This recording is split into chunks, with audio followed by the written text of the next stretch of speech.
ஒரு மனிதனுடைய விதியை தீர்மானிக்கிறது நவக்கிரகங்கள் தான். இப்போ விதி தீர்மானிக்கப்பட்டது, விதி நிர்ணயிக்கப்பட்டது. அதை மாற்ற முடியுமானா முடியாது. தலைகீழ இருந்தாலும் எவனாலும் மாற்ற முடியாது.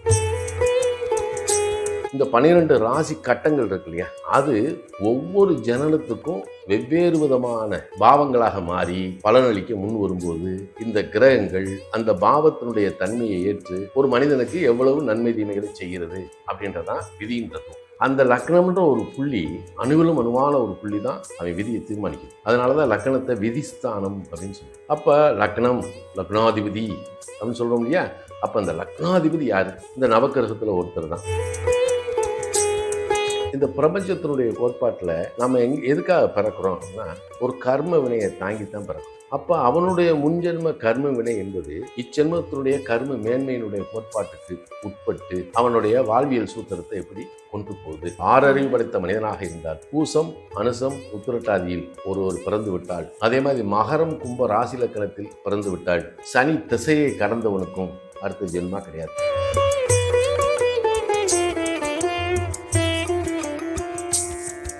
ஃபுல்லான் பக்தி நேயர்களுக்கு வணக்கம். நான் ரவினா. இன்றைய நேர்காணலில் நம்மோடு இணைந்திருக்கிறார் பொன்னையா சுவாமி அவர்கள். கேட்பதற்கு நிறைய விஷயங்கள் இருக்கு. வாங்க அவங்க கூட சேர்ந்து நிறைய விஷயங்களை கேட்டு தெரிஞ்சுக்கலாம். சுவாமி வணக்கம். வணக்கம்.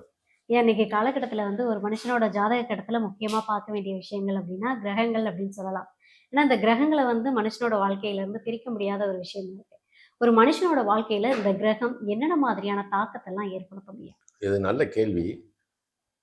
அதாவது ஒரு மனிதனுடைய விதியை தீர்மானிக்கிறது நவக்கிரகங்கள் தான். இப்போ விதி தீர்மானிக்கப்பட்டது, விதி நிர்ணயிக்கப்பட்டது.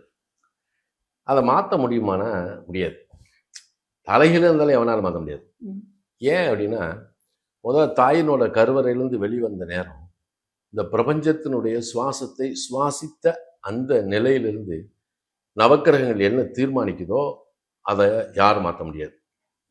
அப்போ பிரபஞ்சம் அப்படின்றது இவனுக்கு எந்த அளவுக்கு சப்போர்ட் பண்ணுது அப்படின்றது, இந்த நவக்கிரகங்களை தூக்கி நாம் உள்ளே கொண்டு போகிறத விட இந்த 12 ராசி கட்டங்கள் இருக்கு இல்லையா, அது ஒவ்வொரு ஜனனத்துக்கும் வெவ்வேறு விதமான பாவங்களாக மாறி பலனளிக்க முன் வரும்போது இந்த கிரகங்கள் அந்த பாவத்தினுடைய தன்மையை ஏற்று ஒரு மனிதனுக்கு எவ்வளவு நன்மை தீமைகளை செய்கிறது அப்படின்றதான் விதியின் தத்துவம்.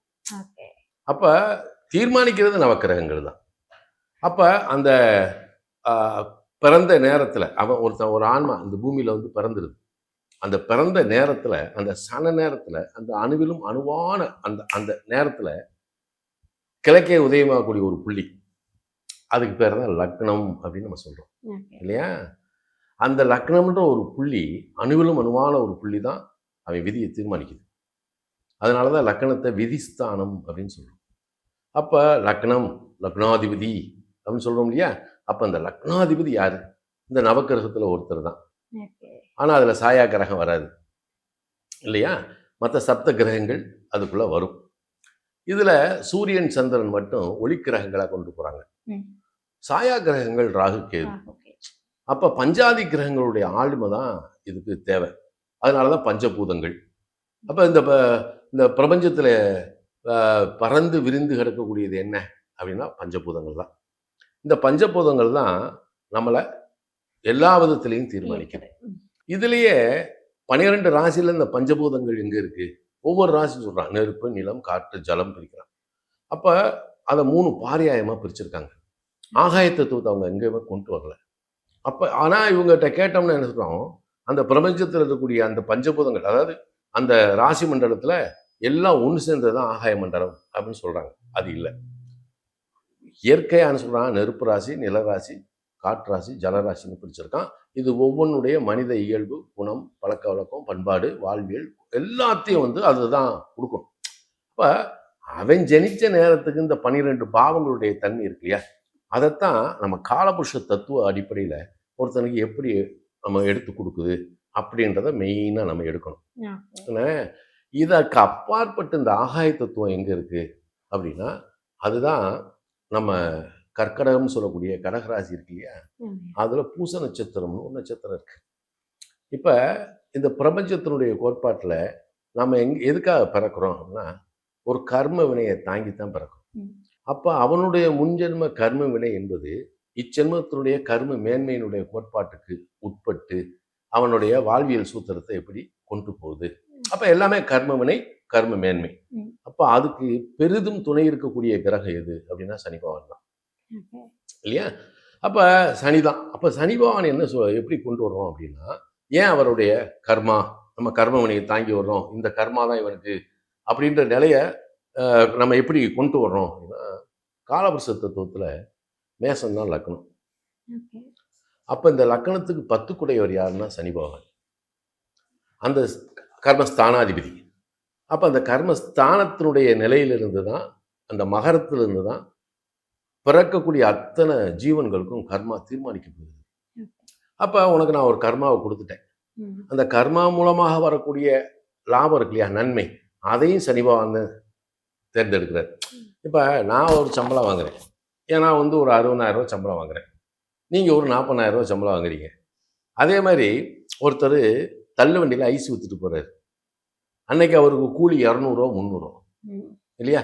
அப்ப ஒவ்வொருத்தருடைய கர்ம மேன்மையும் கர்ம மேன்மைக்கு உட்பட்டு வரக்கூடிய வாழ்வியல் நிலையை தீர்மானிக்கக்கூடிய கிரகம் எதுன்னா சனி பகவான். அப்போ உனக்கு கர்ம மேன்மையை கொடுக்குறேன், அதுல இருந்து வரக்கூடிய நன்மை தீமையை நான் தீர்மானிக்கிறேன், ஆனா உனக்கு கொடுக்கக்கூடியது வந்து நீ என்ன செய்யணும் அப்படின்ற கோட்பாடு இருக்கு இல்லையா? அதுலதான் அவர் என்ன சொல்றாரு, இந்த ஜோசியத்துல கர்மாதிபதி அப்படின்னு ஒரு யோகம் உண்டு. 9-10 குடையவரை பத்தி பேசுறது.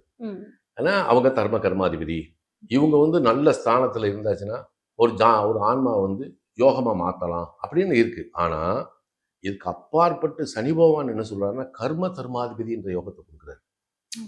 ஏன் அப்படின்னா மகரத்திலிருந்து 10ஆம் இடம் ஆகிய துலாத்திரி உச்சம், அவர் வீடு தான் கும்பம், அங்கதான் மூலத்திரியோட வீடு, அங்கிருந்து அவர் செயல்பாட்டை ஆரம்பிக்கிறார். அப்ப அந்த வீட்டுக்கு அது 9ஆம் இடம் துலாம்.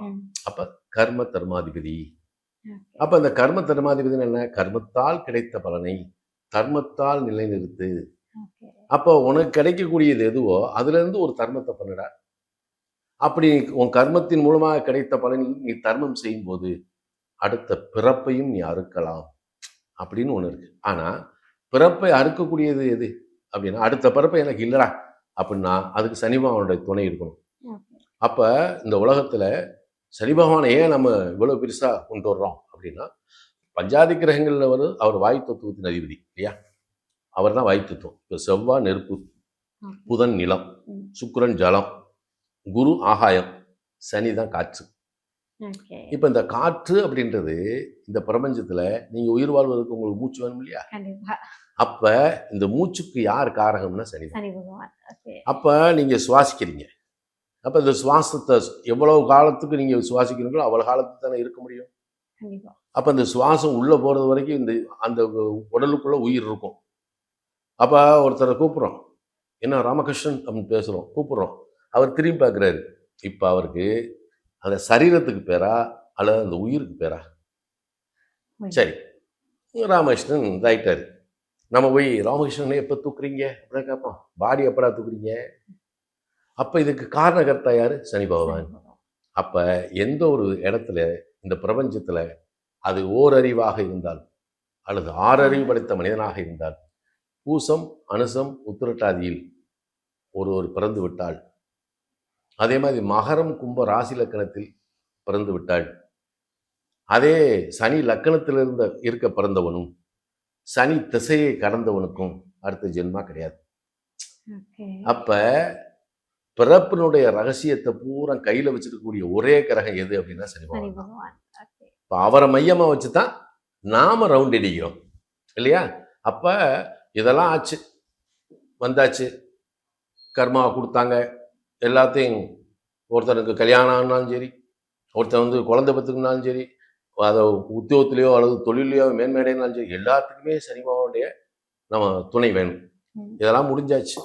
முடிஞ்சதுக்கு பின்னாடி என்ன செய்யும், இதே இது சரீரத்தை விட்டு உயிர் போயிடுது.